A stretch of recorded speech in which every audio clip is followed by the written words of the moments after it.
대구와 광주를 잇는 달빛 고속철도 건설을 위한 특별법이 국회 상임위에서 심사 중인 가운데 대구시와 광주시는 고속철도를 고집하지 않는 대신 복선화는 꼭 필요하다고 강조했습니다. 맨발 걷기가 건강에 좋다는 인식이 확산하면서 최근 맨발 걷기 열풍이 불고 있습니다.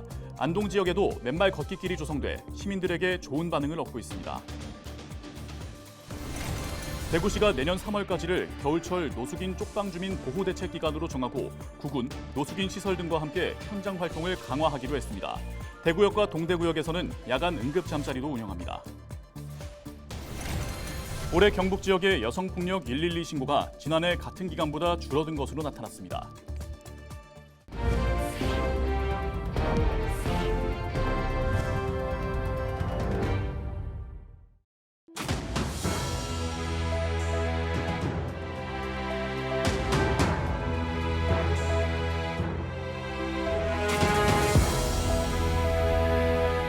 시청자 여러분 안녕하십니까? 헬로티비 대구 경북 뉴스입니다.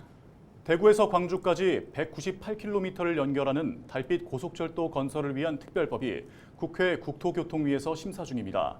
정부에서는 고속철도의 경제성에 대해 부정적인 입장을 보이고 있습니다. 대구시와 광주시는 고속철도를 고집하지 않는 대신 복선화는 꼭 필요하다고 강조했습니다. 박근수 기자입니다. 대구에서 광주를 잇는 달빛 고속철도 사업이 고속이 아닌 일반 고속화철도 형태로 추진될 전망입니다. 대구시와 광주시는 달빛철도 사업에 있어 고속철도를 고집하지 않겠다는데 공감대를 형성했습니다. 고속철도의 경우 시속 350km로 달렸을 때 대구에서 광주까지 걸리는 시간은 83분, 시속 250km인 일반 고속화철도로는 86분으로 3분 정도밖에 차이가 나지 않는 것으로 분석됐습니다. 대구 광주 구간에 총 10개의 역이 들어서다 보니 고속철도를 도입하더라도 속도를 충분히 내기 힘들기 때문입니다. 이에 비해 예상 사업비는 차이가 큽니다. 복선을 기준으로 봤을 때 고속철도는 11조 3천억 원 가까이 사업비가 들어갔지만 일반 철도는 8조 7천억 원대로 2조 원 넘게 사업비를 줄일 수 있습니다. 대구와 광주 양시는 또 달빛철도를 복선으로 건설하는 것은 관철시키겠다는 입장도 내놓고 있습니다. 영호남 여객과 물류의 확장, 향후 철도 수요 등을 반영해야 한다는 것입니다. 홍준표 대구시장은 앞서 홍익표 더불어민주당 원내대표를 만난 자리에서도 이 부분을 거론하기도 했고 이미 지난 8월 발의된 달빛 고속철도 특별법도 이 내용을 규정하고 있습니다. 하지만 정부는 경제성을 이유로 부정적인 입장이며 제4차 국가철도망 구축 계획에도 단선의 일반 철도가 반영돼 있습니다. 대구시와 광주시는 법안 심사가 본격적으로 시작된 만큼 정부 부처와 국회 지속적으로 건의한다는 계획입니다. 헬로티비 뉴스 박근수입니다.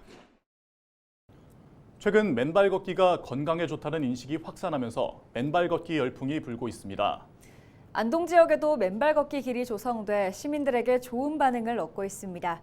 이하영 기자가 보도합니다. 안동 낙동강 둔치 저류지입니다. 산책로를 따라 붉은 빛을 띠는 천연 광물, 레드 일라이트가 깔렸습니다.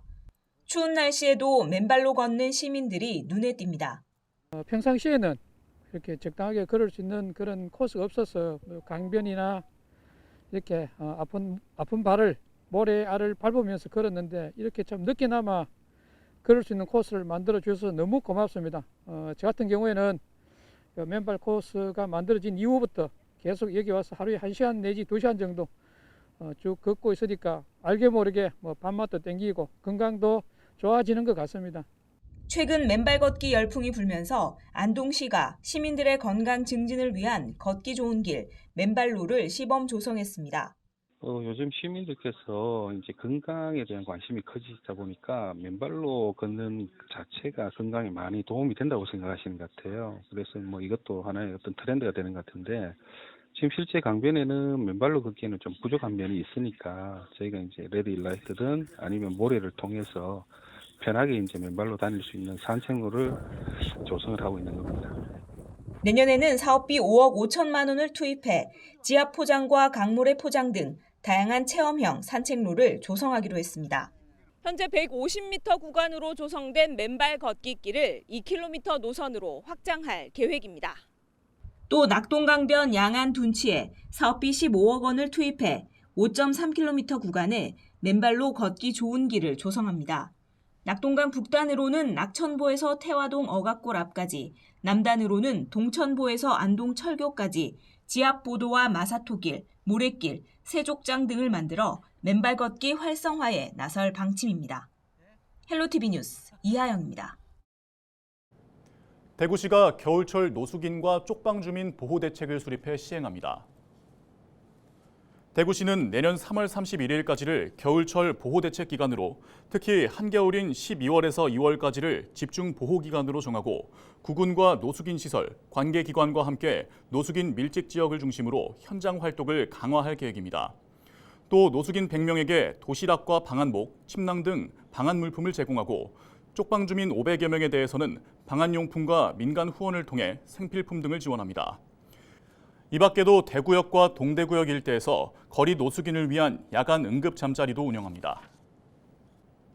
올해 경북 지역의 여성폭력 112 신고가 지난해 같은 기간보다 줄어든 것으로 나타났습니다.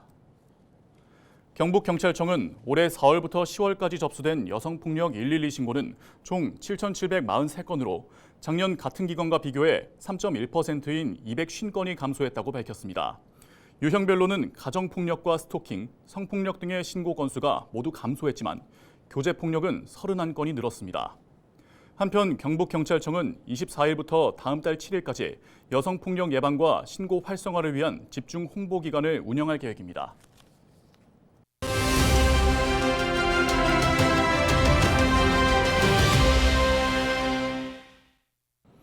지난 20일 경북 예천군에서 소 럼피스킨 확진 사례가 나왔습니다. 예천군은 추가 확진 사례가 나오지 않도록 방역 강화에 나섰는데요. 윤일상 예천군 축산방역팀장과 전화 연결해 현재 상황 들어보겠습니다. 네, 팀장님. 20일 예천에서 럼피스킨병 양성 확진 사례가 나왔습니다. 많은 분들이 걱정하면서 현재 상황을 지켜보고 있을 텐데요. 다행히 해당 농가에서 추가 확진은 없었다고요? 지금 현재는 그 양성 축으로 나왔는 오두는 설치분 다 했고요. 동구축에 대한 75두에 대한 전체 진료를 채취해서 럼피스킨 양성이나 음성에 대한 검사를 경상북도 동물위생시험소 서부집사에서 1차 하고, 그다음에 검역본부에서 지정적으로 해서 전체 이제 음성으로 판단이 되었습니다. 네, 백신을 맞았는데도 럼피스킨병 확진 사례가 나오고 있습니다.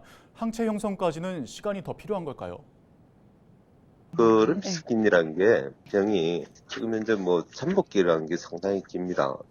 지금 현재 28일이 지나야 항체가 100% 이제 형성이 된다라고 이제 돼 있습니다. 백신을 맞고 28일이 지나야 최종적으로 이제 100% 이제 그 항체 형성이 이루어진다라고 보거든요.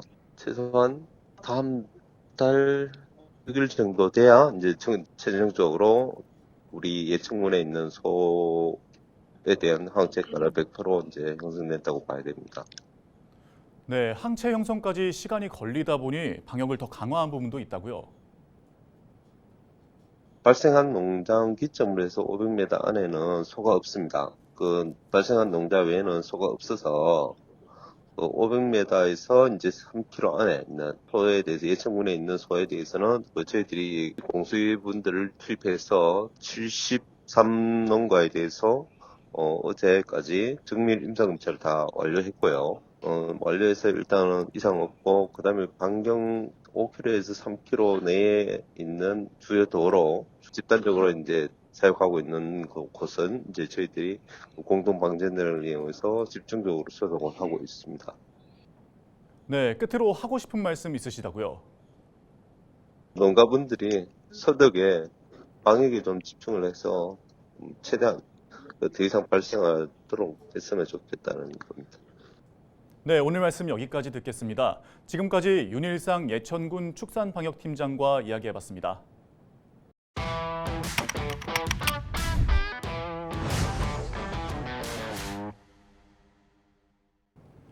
우리는 흔히 서울말이 표준어다 이렇게 인식하고 있죠. 실제로 표준어 사정원칙 제1장 제1항에는 표준어는 교양 있는 사람들이 두루 쓰는 현대 서울말로 정함을 원칙으로 한다 이렇게 규정되어 있는데요. 표준어로 통용되는 서울말, 과거에는 어땠을까요? 서울 사투리 이야기를 뉴스토리에서 살펴봅니다. 김신혜 기자입니다.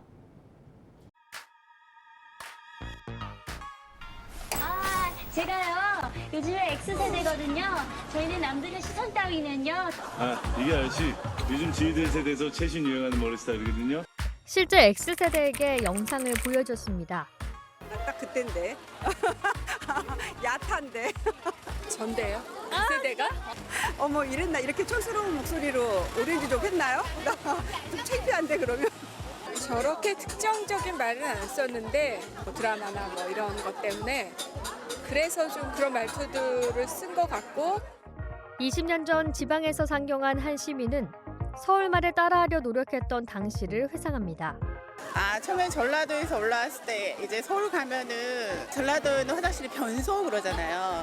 근데 변소가 어디니? 그러면 끝을 이렇게 올려서 얘기해야 된다고. 이처럼 1980, 90년대 X세대 콘텐츠가 인기를 끌면서 과거 서울말이 재조명되고 있습니다. 근데 한번 가보려고 관심이 있어가지고요. 가봤는데 잠긴 것 같대요. 그래가지고 못 들어갔어요. 들어가지 못했어요. 그렇지만은 남은 기간에도 더 열심히 허들링 연습을 하고 또 거리지도 약간 모자르거든요. 네 번 보는데요. 줄 것도 없고요. 뭐 그 정도면 됐다고 생각해요. 남들이 다 그렇게 입기 때문에요. 안 입으면 좀 뒤처지거든. 당시 X세대들도 지금은 어색하게 느끼는 과거 서울말에 대해 서울 방언을 오랫동안 연구해온 교수님께 물어봤습니다. 지금 말이랑 다르네라고 느끼는 건 대체로 억양 부분인 것 같습니다. 두 가지 가능성이 있는 것 같습니다. 실제로 그 당시에는 지금과 억양이 좀 달랐다. 두 번째는 아무래도 방송 인터뷰나 이런 건 굉장히 드문 경우이기 때문에 그런 긴장에서 나온 좀 부자연스러운 억양이 아닌가. 물론 당시 인터뷰에는 서울말의 특징이 담겨 있습니다. 이런 말들이 그에 해당하는데요. 한번 가보려고 관심이 있어가지고요. 가봤는데 잠긴 것 같대요. 네 번 보는데요. 줄 것도 없고요. 안 입으면 좀 뒤처지거든. 현재도 쓰는 말들입니다.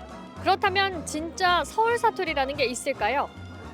유필재 교수는 대부분이 서울 사람이었던 1930년대 이전에는 사투리적인 요소가 많았다고 말합니다. 원래 서울 방언은 긴 소리와 짧은 소리를 분명하게 구분합니다. 예를 들면 눈이 하면 영어의 I란 뜻이고요. 눈이라고 하면 영어의 snow란 뜻입니다. 두 번째로 현재는 거의 없어졌지만 원래 서울 방언에서는 이른바 어이의 이와 아이의 애를 구분합니다. 그래서 유에 해당되는 것은 네 거, 아이에 해당되는 것은 내 거 이렇게 해서 분명하게 두 모음을 구별해서 발음하고 있습니다. 이외에 현재 서울말에서는 부터 표준어와 비슷한 형태가 됐습니다만 원래 서울 방언에서는 뭐뭐 버텀, 뭐뭐 부텀 이런 식의 형태를 쓰는 경우도 있고요. 이외에도 당시에는 어디까지가 어디 꺼정으로 의문형 무엇mu엇 어요는 무엇무엇 우, 실어는 시려로 두루 쓰였는데요. 시간이 지나면서 이제는 거의 쓰이지 않습니다. 이처럼 현대 서울말은 6.25 전쟁과 산업화 시대 이촌향도 현상 등으로 다양한 지역 사람들이 서울에 모이면서 점차 표준화됐습니다. 시대에 따라 조금씩 달라진 서울말, 앞으로 또 바뀌게 될까요? 맞습니다. 그 서울말뿐만 아니라 모든 언어는 시간이 흐르면서 변화합니다. 옛날에 15세기에 나온 책들을 읽어보면 지금 말과 너무너무 다르다는 걸 알 수 있습니다. 서울말도 다른 언어처럼 앞으로 계속 변화할 것입니다. 미래의 서울말도 지금과는 또 다를 거란 전망입니다. 30년 뒤 서울에서는 어떤 억양과 말투로 대화하고 있을까요?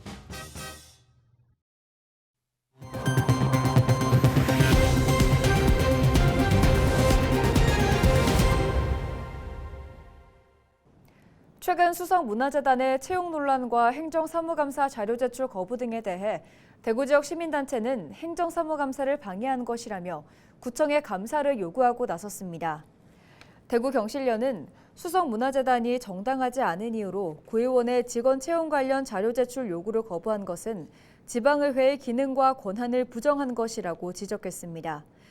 또 이전 직장에서 직장 내 괴롭힘으로 중징계를 받은 인물을 채용한 것에 대해 그 자체만으로 여러 의혹과 논란이 제기된 사안이라며 수성구청에 감사를 촉구했습니다.